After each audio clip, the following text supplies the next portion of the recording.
Saya mau mengawali dalam video saya yang kali ini dengan sebuah pertanyaan, mengapa sih seorang dosen atau dosen itu harus menulis buku? Mau tahu manfaatnya apa saja, tetap stay tune di channel saya, kita bahas ini lebih dalam.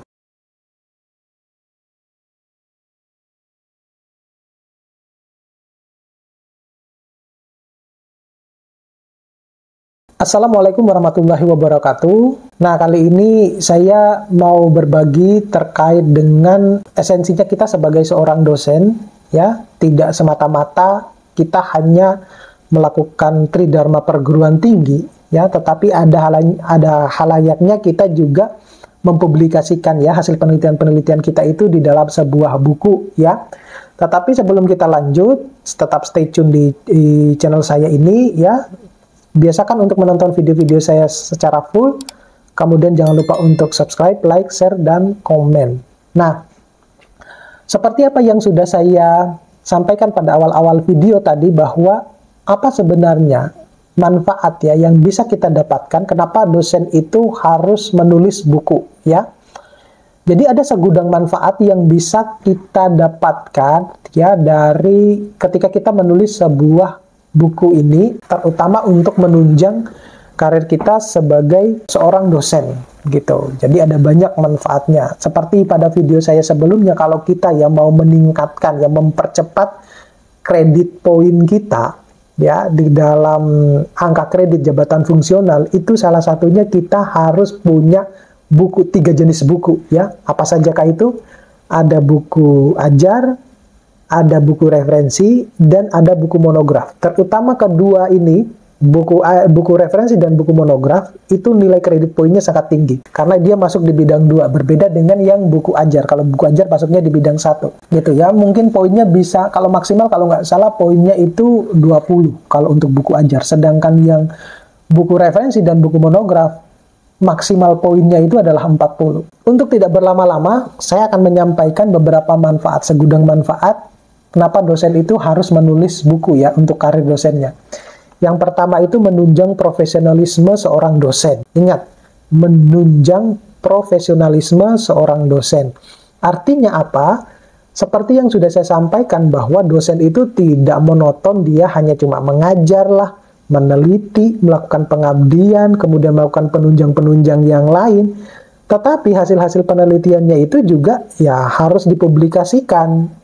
Baik itu di jurnal nasional, internasional, terlebih-lebih di buku. Kemudian yang kedua itu adalah memenuhi tuntutan pengembangan karir. Nah, seperti yang sudah juga saya sampaikan di dalam video saya sebelumnya, bahwa kalau Anda mau meningkatkan kredit poinnya, ya salah satu jalan pintasnya itu adalah dengan membuat buku. Gitu, menulis buku, yaitu kalau mungkin Anda merasa bahwa publikasi di jurnal internasional itu sangat sulit, ya udah nulis buku aja gitu. Kredit poinnya sama dengan jurnal internasional bereputasi, dan bahkan dia mungkin tidak melalui proses review yang panjang seperti pada jurnal internasional semacam itu. Kemudian yang ketiga itu adalah bisa memberikan manfaat secara finansial. Kenapa demikian? Nah, zaman sekarang itu sudah maju Bapak Ibu. Anda punya buku, sudah publish, sudah terbit nih, dimasukkan ke Google Book, itu Bapak Ibu akan mendapatkan royalti dari setiap pembelian buku Anda gitu ya. Kenapa demikian? Saya sudah punya banyak teman-teman profesor yang mendapatkan royalti dari buku-buku mereka.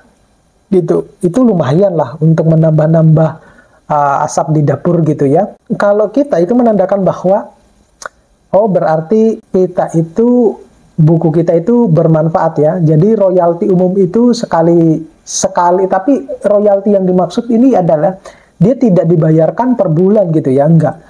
Biasanya setahu saya, setelah saya mengulik dari profesor yang kebetulan dia sudah mendapatkan royalti bukunya itu setahun, tergantung dari nilai kontraknya. Dia kontraknya berapa tahun gitu ya, per tahun biasanya. Itu cerita terakhir dia mendapatkan 10 juta tuh gitu, 10 juta. Bahkan ada yang lebih, di profesor yang satunya dia ada yang lebih gitu ya. Berarti bukunya itu sangat diminati ya, apalagi selain ditampilkan di Google Book juga ditampilkan di platform-platform online ya, seperti di toko kuning maupun di toko hijau itu ya, saya nggak mau menyebutkan itu.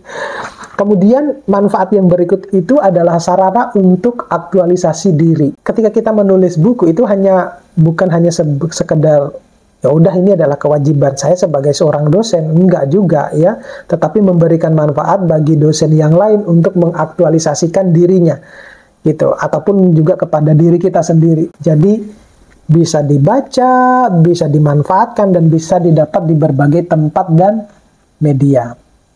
Kemudian bisa menjadi sarana promosi ataupun branding diri ya, kita membranding diri kita ya, kita memframing diri kita biar mudah dikenal oleh orang lain. Coba Anda lihat ya, salah satu contoh ya, ketika seorang produser ya atau sutradara itu membuat sebuah film, itu secara tidak langsung itu mereka pasti mengambil dari tulisan-tulisan orang ya, tulisan-tulisan orang yang dituangkan di dalam sebuah buku, misalnya dalam novel tah, atau cerpen tah, atau puisi. Nah itu yang membuat mereka itu ternyata, para penulis itu, wow, hanya dengan menulis itu mereka bisa mendapatkan begitu banyak rezeki dari situ. Itu.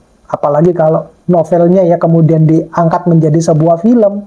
Nah, sama halnya dengan kita menulis buku, karena kita berada di dunia akademisi, ya udah akan dimanfaatkan oleh para akademik gitu. Itu saya kira segudang manfaat yang bisa kita dapatkan kalau kita menulis buku. Ya mudah-mudahan ini bisa bermanfaat buat teman-teman, Bapak Ibu dosen. Sampai ketemu pada video-video berikutnya. Saya akhiri. Assalamualaikum warahmatullahi wabarakatuh.